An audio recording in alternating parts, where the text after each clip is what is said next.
Welcome to the Deep Dive. Today we're tackling a really fundamental part of how your computer actually works, memory management.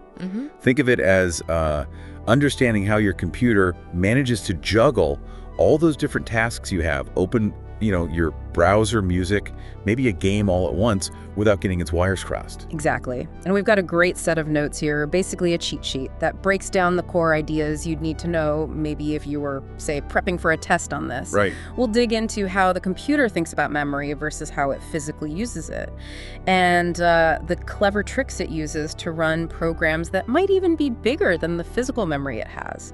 It's really about understanding that behind-the-scenes magic that keeps everything running.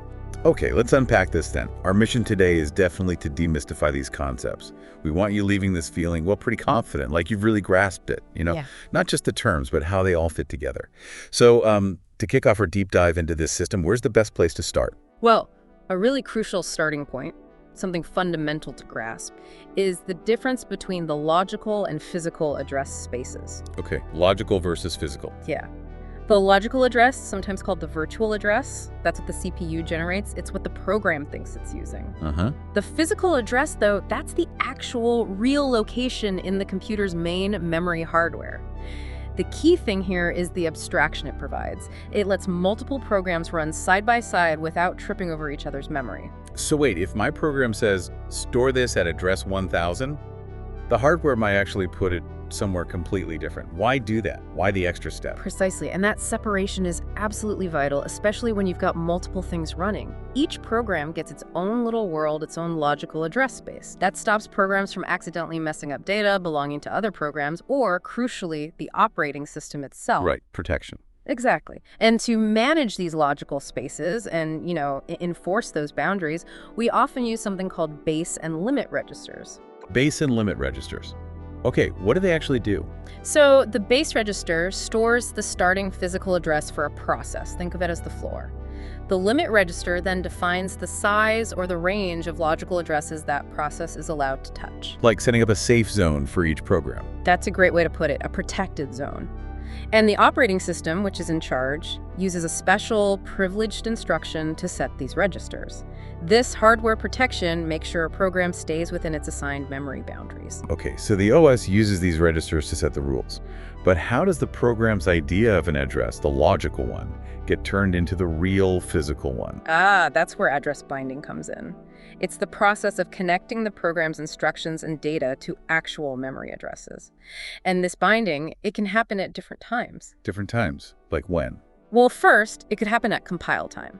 If you know exactly where the program will sit in memory way ahead of time, the compiler can generate absolute code with fixed physical addresses baked right in. But that sounds inflexible. What if you need to load it somewhere else later? Then you'd have to recompile it. So yeah, not very flexible. That leads to option 2. Load time binding.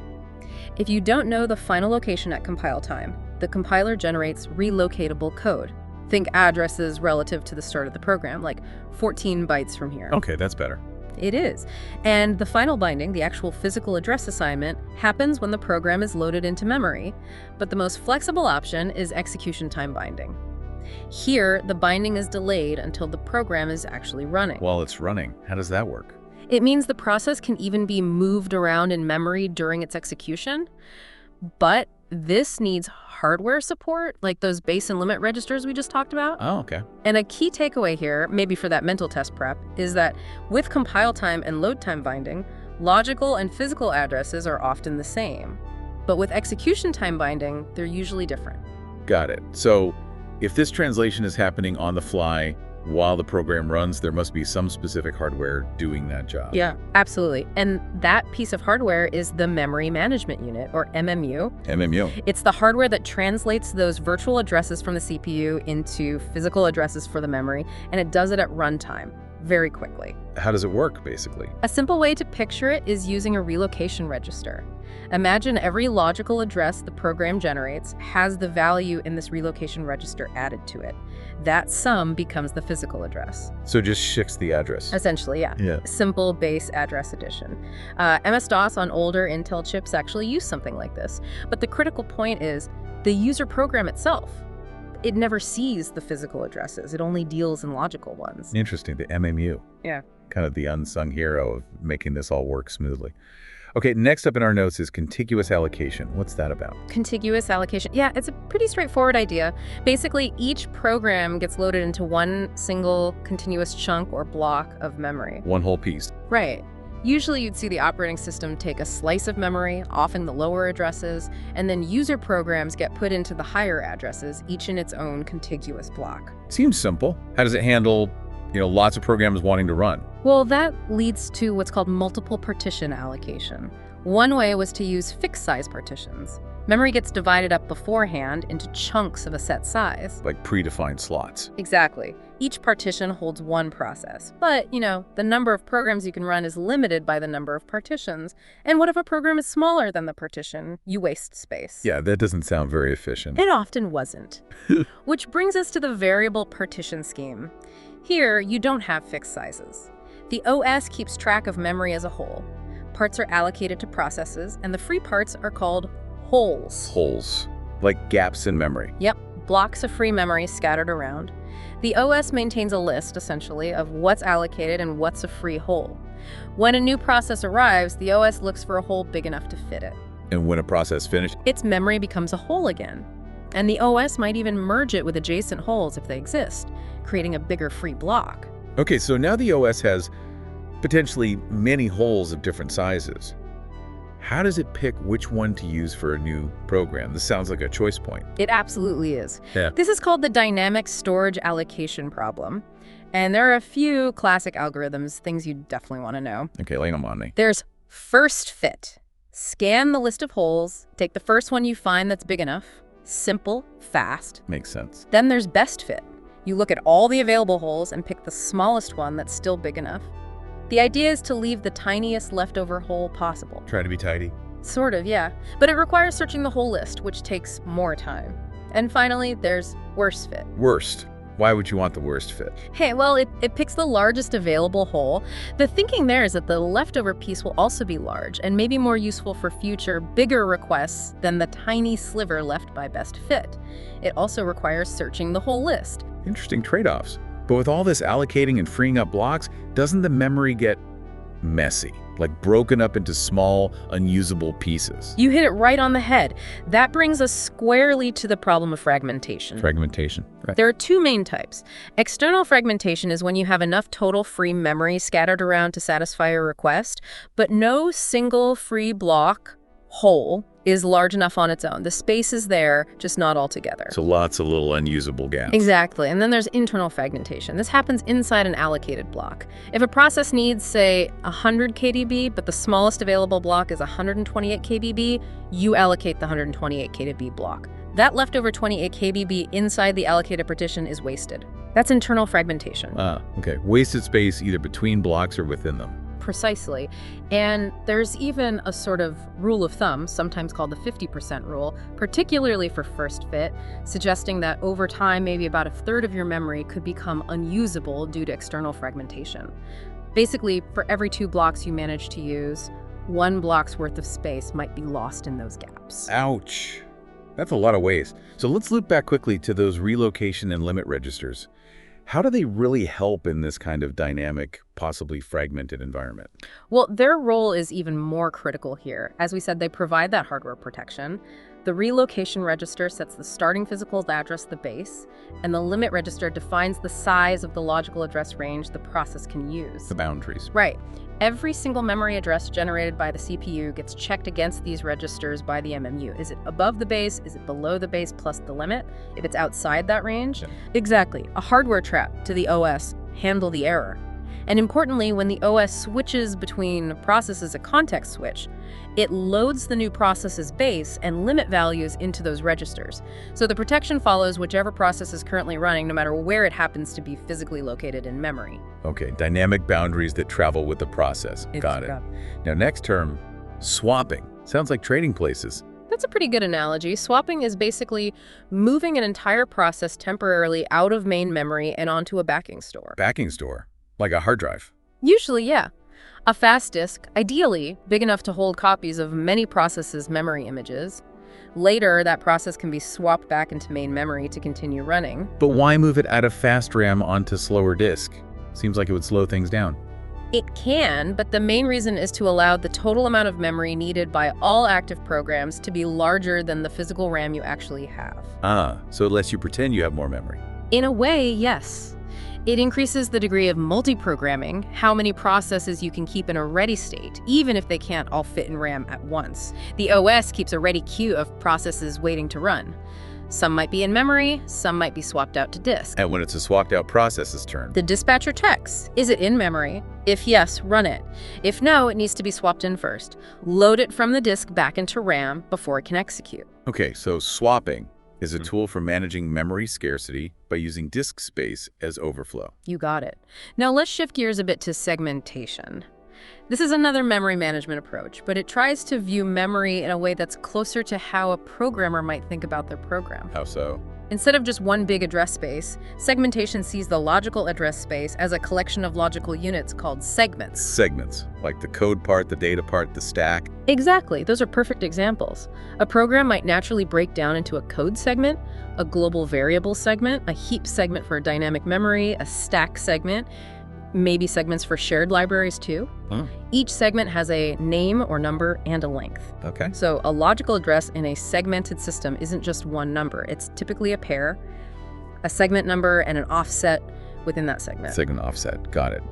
How does the hardware map these logical segments to physical memory? Is there like a segment table? Precisely, there's a segment table. Each program has one.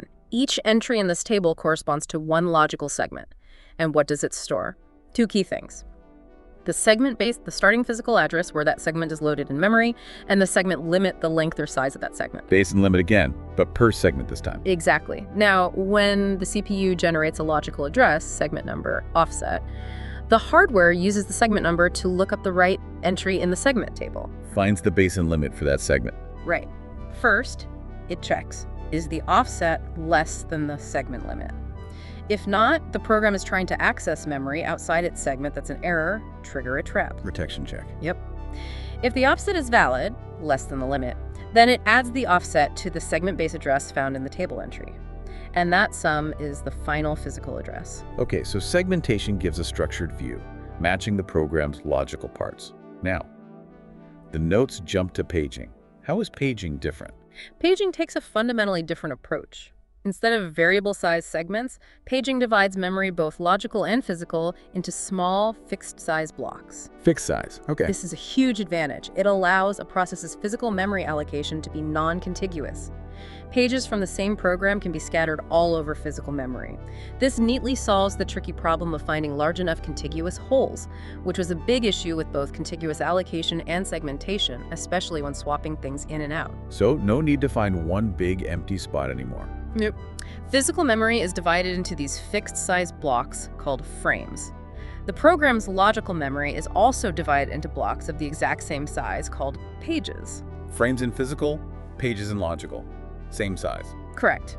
When parts of a program need to be loaded, its pages can be put into any available frames in physical memory. They don't need to be next to each other at all. The backing store, disk, is also treated as being divided into these page-sized blocks. Okay, so a program is chopped into pages, and those pages slot into available frames anywhere in RAM. How does the address translation work now? If logical address 1000 and 1004 are on the same page, but maybe 1008 is on a completely different page stored somewhere else physically. Good question. When the CPU generates a logical address, it's split into two parts. A page number, usually the higher order bits, and a page offset, the lower order bits. Page number and offset within the page. Exactly. The page number is then used as an index into, you guessed it, a page table. Another table. Yep. The page table stores the mapping. For each page in the program's logical address space, the page table has an entry that tells you which physical frame that page currently resides in. So the page table entry gives you the frame number. Right. The system looks up the page number in the page table, gets the corresponding frame number, and then combines that frame number, specifically the starting address of that frame, with the page offset from the original logical address. That gives the final physical address. Okay. Page number, page table, more frame number plus offset, physical address That's the flow. That's the core flow, yes. And the size of these pages and frames, that's set by the hardware. Usually a power of 2 could be 4 KB, 8 KB, maybe even megabytes on some systems. If you have, say, a 32-bit logical address, 232 bytes, and 4 KB pages, 212 bytes, then the top 20 bits, 3212, would be the page number, and the bottom 12 bits would be the offset within that 4 KB page. Got it. The address naturally splits based on the page size. Can we do a quick number example, like a really simple one? Sure, let's make it tiny. Imagine a 32-byte logical address space. That's 25, so M55. And let's say page size is 4 bytes. That's 22, so N to 2. Okay, 5-bit addresses, 4-byte pages. Right, so the address splits into a 3-bit page number, MNN-5203, and a 2-bit offset, N2. Logical address 0, binary 0000000 is page 0, offset 0. Logical address 3, binary 0000000 is page 1, offset 0. Makes sense? Yep, page number changes when we cross a 4-byte boundary. Okay, now let's say our page table says page 0 is in physical frame 5, page 1 is in physical frame 2, and frames are also 4 bytes. Okay. To access logical address 3, page 0, offset 3, look up page 0, mana find frame 5, physical address frame 5 start plus offset 3. If frames start at addresses 0, 4, 8, 12, 16, 20, then frame 5 starts at 20, so physical address 0 plus 3 plus 23. Okay. To access logical address 4, page 1, offset 0, look up page 1 of 5, frame 2. Frame 2 starts at physical address 8, physical address 8 plus 0 is at 8. Wow, okay. So logical addresses 3 and 4, which are right next to each other logically, ended up at physical addresses 23 and 8. Totally non-contiguous. Exactly. And this mapping happens dynamically at runtime. That's the power of paging. Very cool. So advantages of paging definitely solves external fragmentation. What are the downsides? Well, like we touched on with contiguous allocation, paging does suffer from internal fragmentation. Right. The leftover space in the last frame. Exactly. If your program needs, say, 2050 bytes and pages are 124 bytes, 1 KB, you'll need 3 pages. The first 2 are full, 2048 bytes. The third page only holds 2 bytes of actual program data, but you still have to allocate a full 2024 byte frame for it. So 1022 bytes are wasted in that last frame. That's internal fragmentation. Okay, so trade-off. No external fragmentation, but potentially some internal fragmentation. Now, this page table, it seems really important and needs to be fast. How is it actually implemented in hardware? Good question. There are a couple of ways. You could try to put the entire page table in super fast hardware registers right near the CPU. Fastest possible access. Definitely. No extra memory lookups needed for translation. But page tables can get huge. Imagine millions of pages. You'd need an enormous, very expensive set of registers. Plus, every time you switch processes, context switch, you'd have to save the old process's entire page table from the registers and load the new one in. That would be incredibly slow. Yeah, sounds impractical for most systems. Yeah. So what's the common solution? The most common way is to keep the page table itself in main memory. In RAM. But doesn't accessing RAM take time? It does. The system uses a special hardware register, often called the Page Table Base Register, or PTBR, that simply points to the start of the current process's page table in memory. Just the pointer. Right. So a context switch is much faster. Just change the pointer in the PTBR, much quicker than swapping huge tables in and out of registers. Okay, faster context switch. But what's the catch? The catch is performance for each memory access.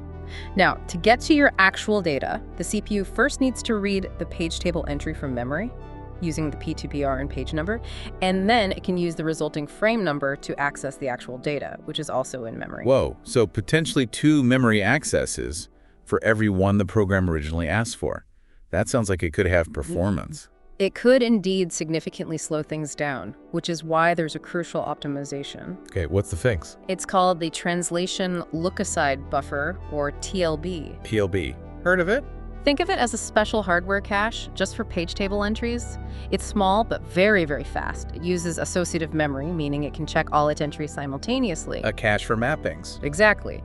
Each TLB entry holds a page number, the key or tag, and its corresponding frame number, the value. When the CPU generates a logical address, the hardware first checks the TLB for the page number. If it's there, a TLB hit. TLB hit.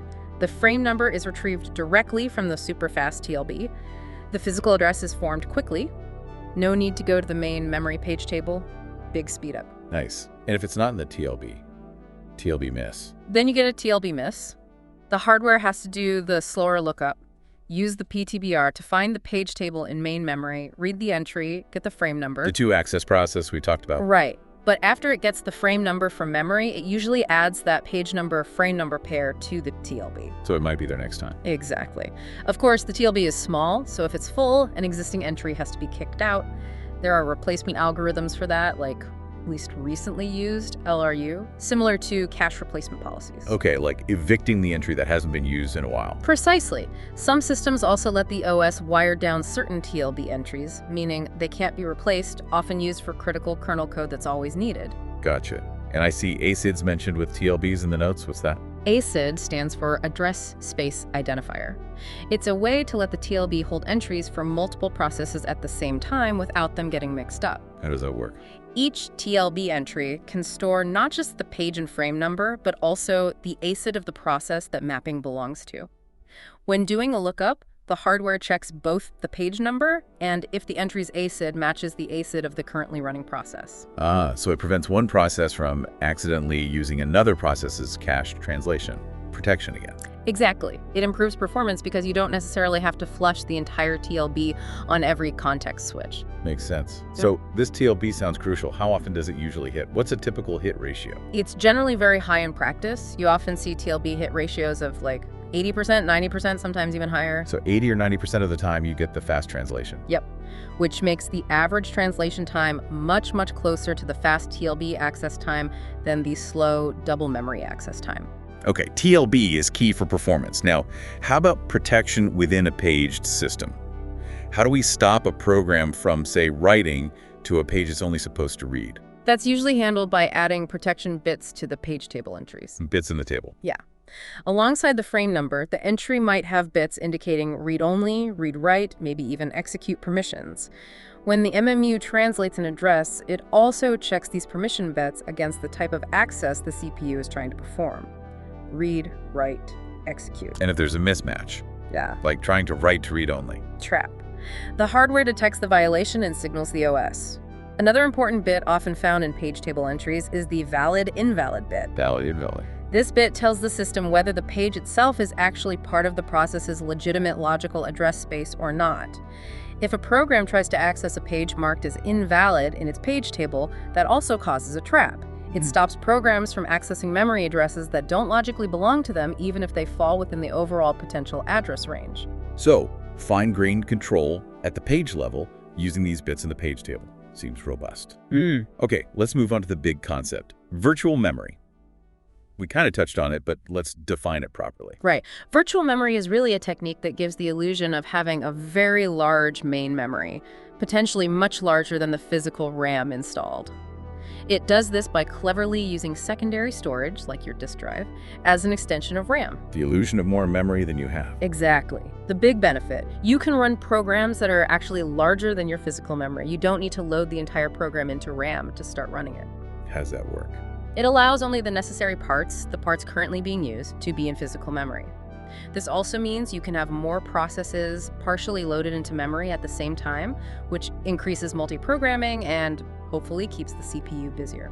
Virtual memory essentially separates the logical memory view, as seen by the user, from the physical memory reality. Okay, so only load what you need.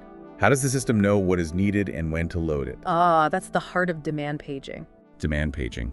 Okay, it's basically paging like we discussed, but combined with swapping in a very specific, lazy way. Pages are only loaded from the disk into physical memory when the program actually tries to access them, and they're not already there, on demand. So don't load anything up front. Just wait until the program asks for it. Pretty much. When you switch processes, the OS doesn't bother swapping pages in or out immediately. It just starts the new process. If that process then tries to access an instruction or data on a page that isn't currently in a physical frame, bang, you get a page fault. Page fault. That sounds bad, like an error. Well, it's an exception, but in a demand paging system, it's actually a normal, expected part of operation. It just means, hey, OS, I need this page, and it's not in RAM right now. Okay, so it's not a crash, it's a request. Exactly. A page fault triggers a trap to the OS. The OS then has to, 1, figure out where that needed page is on the backing store disk. 2, find a free frame in physical memory. Uh-oh. What if there are no free frames? Good point. We'll get to that in a sec. Let's assume there is a free frame for now. So 3, the OS reads the required page from the disk into that free frame. 4, it updates the process page table to show that the page is now valid and in memory at that frame location. And 5, it restarts the instruction that caused the page fault in the first place. Now the instruction can complete because the page is there. Wow, quite a sequence of events for a page fault. Seems like it could take a while, especially the disk reading part. It definitely can. Disk I/O is slow compared to CPU speed. That's the trade-off. The advantages are huge, though. You get that massive virtual address space, memory is used efficiently, only active pages are loaded, and you can run more programs concurrently. The disadvantages are the complexity managing page tables, valid bits, disk locations, and the performance overhead of handling those page faults. Right. Now back to that question. What happens during a page fault if all the physical memory frames are already full? You can't just load the new page. Exactly. This is where page replacement policies become necessary. The OS has to choose a page that's currently in memory but perhaps not actively being used, and kick it out, evict it, to make room for the page being faulted in. So it needs to decide which victim page to sacrifice. That's a good way to put it. The goal of a good page replacement algorithm is to pick a victim page that is least likely to be needed again soon to minimize future page faults. This is critical for performance. If you constantly kick out pages you immediately need back, performance tanks. Okay, what are some common strategies for picking the victim page? I imagine this is another area for classic algorithms. Absolutely. A really simple one is first in, first out, FIFO. FIFO. Just replace the page that's been in memory the longest. Yep. Easy to implement, just keep track of the order pages arrived, but it doesn't consider how often or how recently a page was used. You might kick out a very important, frequently used page just because it happened to be loaded a long time ago. Yeah, that sounds potentially bad. It can be. FIFO even suffers from something called Belady's anomaly, where counterintuitively, giving the system more physical memory frames can sometimes lead to more page faults with FIFO. More memory causes more faults? That's weird. It is weird, but it can happen. Then there's the optimal policy, OPT. This one replaces the page that will not be used for the longest time in the future. The absolute best choice. Theoretically, yes. It would give the minimum possible number of page faults, but how can the OS predict the future? Right, it can't. So OPT is impossible in practice. Exactly. It's useful as a benchmark to compare other algorithms against, but you can't build it. So a more practical and very common approach is least recently used, or LRU. LRU. Replace the page that hasn't been used for the longest time. Correct.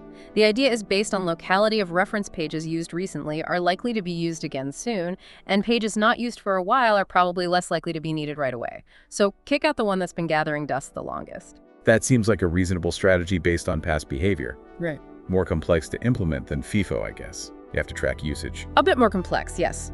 You need hardware support or clever software tricks to keep track of when pages were last accessed. But it generally performs much better than FIFO and avoids Belady's anomaly. Okay, FIFO, OPT, LRU, key replacement algorithms. Now there's a scary term in the notes, thrashing. What is that? Sounds violent. It's definitely bad for performance. Thrashing is basically a state where the system is spending almost all its time just swapping pages in and out, and very little time actually getting any useful work done executing programs. So it's console paging. Yeah. It happens when the processes running collectively need way more memory, their working sets, than there is physical RAM available. So a process runs for a tiny bit, needs a page not in memory page fault. To bring it in, you kick out another page, probably one needed by another process. Then that process runs, immediately faults on the page you just kicked out, and so on. A vicious cycle of page faults. Exactly. The disk drive is constantly busy shuffling pages, the CPU is mostly idle waiting for the disk, and overall system throughput grinds to a halt. It's a state you really want the OS to detect and avoid, perhaps by suspending some processes temporarily. Got it. Thrashing, extreme paging, very bad. Okay, let's try and put some numbers on these concepts. The notes have an example calculation. Right. Let's imagine a system with, say, a 4 GB logical address space, that's 4 GB, and a physical address space of 64 megabytes, 64 megabyte. Yeah. And let's use a page size of 4 kilobytes, 4 KB. Okay, 4 GB logical, 64 megabit physical, 4 KB pages. Let's put on our math hats. We need powers of 2 here, right? Definitely helps. Remember, 1 KB is 210 bytes, 1 MB is 220 bytes, and 1 GB is 230 bytes. Okay. So first, how many pages are in that 4 GB logical address space? It's logical size divided by page size, 4 GB, 4 KB. That's 22, 230 bytes, 22, 210 bytes, 232, 212. Yeah. Which is 202 to 12 equals 220 pages. Exactly. 220 pages, that's 1,048,576 pages, over 1 million virtual pages per process. Wow. Now, how many physical frames in the 64 MB of RAM? Same idea. Physical size divided by page size, which is the frame size. 64 member 4 KB. 64 MB is 226 bytes, 4 KB is 212 bytes. So 212 equals 214 frames. Perfect. 214 is 16,384 frames. So over 1 million virtual pages potentially mapping onto just over 16,000 physical frames. That really shows the scale difference virtual memory handles. It does. Now think about the page table for one process. How many entries would it need? It needs one entry for every virtual page, right? So right. 220 entries, 1 million entries in the page table. Exactly. And if each entry needs, let's say, 4 bytes to store the frame number and those status bits, valid, protection, etc., how big is the page table itself? 220 entries times 4 bytes entry. 4 bytes is 22. So 22 equals 222 bytes. And 222 bytes is 220, that's 4 megabytes. Right. So on a system with only 64 megabytes of physical RAM, just the page table for one single process could take up 4 megabit of that RAM. That's huge, a significant chunk of physical memory just for the map itself. It really highlights the overhead, doesn't it? And that's why real systems often use more advanced structures like multi-level page tables or inverted page tables to manage this overhead, especially with 64-bit address spaces where simple page tables would be impossibly large. But maybe those are topics for another deep dive. Absolutely. Wow. Okay. This has been incredibly detailed. Let's try to quickly recap the main points, the stuff you definitely want to nail down. Sounds good. We started with that core distinction. Logical address, what the program sees, versus physical address, the hardware reality. And the MMU doing the translation, key concept. And the role of base limit registers or similar mechanisms for basic protection. Right. Then we looked at contiguous allocation, simple, but leads to external fragmentation. First fit, best fit, worst fit for choosing holes. Remember those trade-offs. And internal fragmentation, the wasted space within allocated blocks. Then we shifted to non-contiguous methods. Segmentation, matching the program review code data stack, using segment tables, base limit per segment. And then paging, dividing everything into fixed-size pages and frames, solves external fragmentation but has internal. Needs a page table to map pages to frames. Page table lookups can be slow, 2 memory accesses. So we have the TLB, the fast cache for recent translations, huge performance win if the hit rate is high, protection bits in the page table entries too. Yep. And all that enables virtual memory, the illusion of vast memory, using disk as backing store, which leads to demand paging. Only load pages when faulted on. Triggering a page fault isn't an error, it's a request handled by the OS. But if memory is full, we need page replacement. FIFO, simple, flawed, OPT, perfect impossible, LRU, practical, common. And finally, avoiding thrashing that state of constant paging where no real work gets done. Phew. Okay, I feel like I've just studied for an exam. It really shows how these layers build on each other. It does, and understanding these fundamentals really gives you insight into how software actually runs on the hardware. Why can you open so many tabs? Why can you run huge applications? It's down to these clever memory management schemes. It's some pretty impressive engineering. Definitely. So for you, our listener, as you mull this over, think about how today's massive programs and data sets are constantly pushing these techniques. Are the current methods hitting their limits? How might future hardware, maybe new memory technologies or software, change how we approach memory management? What new problems pop up when we have terabytes, not gigabytes, of data to juggle routinely? Lots to think about there. Indeed. Well, thank you for joining us on this very deep dive into the world of memory management.